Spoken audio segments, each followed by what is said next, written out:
The Patriots are one step closer to kicking off the preseason, but they're still practicing, and Meredith Gorman and Zack have more of their takeaways from training camp. A rainy Monday practice here at Gillette Stadium, Zack, before the Patriots' first preseason game on Thursday.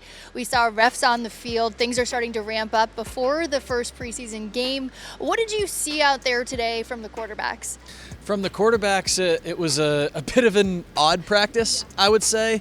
They switched up the format of practice. There was a lot of rotating between the different position groups. We saw Malik Cunningham actually play some snaps at his listed position of quarterback for the first time this summer. Overall, from the top guys on that list, it was a mixed bag. You saw some good moments from Mac Jones, not so much from Bailey Zappi. He's kind of struggled in each of the last two practices, but it looked like the rainy conditions were an issue for the Patriots offense.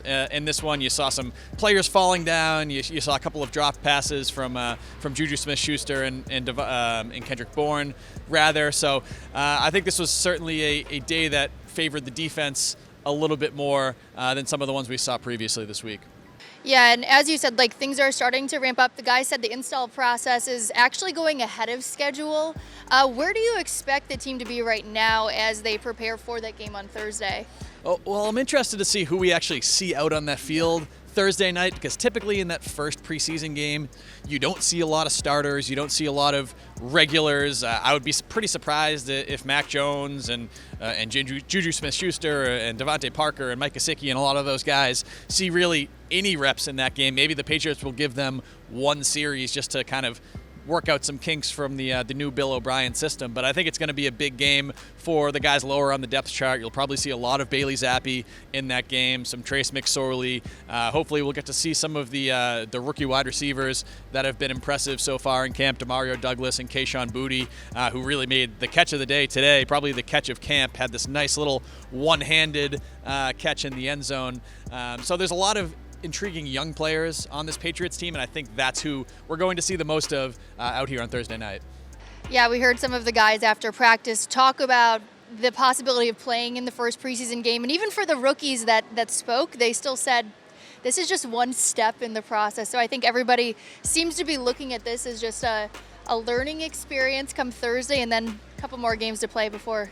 It is a bit of a dividing line in training camp, in the preseason, just where you look at it from a schedule perspective. It's been pretty standard for the Patriots since the start of camp. They've had, I believe, 2 off days, but they've been out here on their practice field practicing against themselves pretty much every day for the last 2 weeks.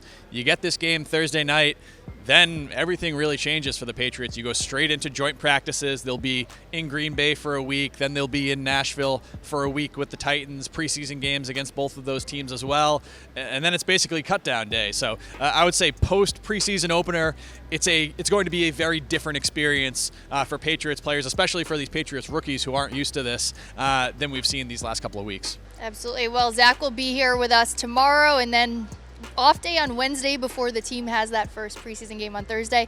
Thanks for your time, Zack. Thank you. PNC Bank, helping to make banking easier.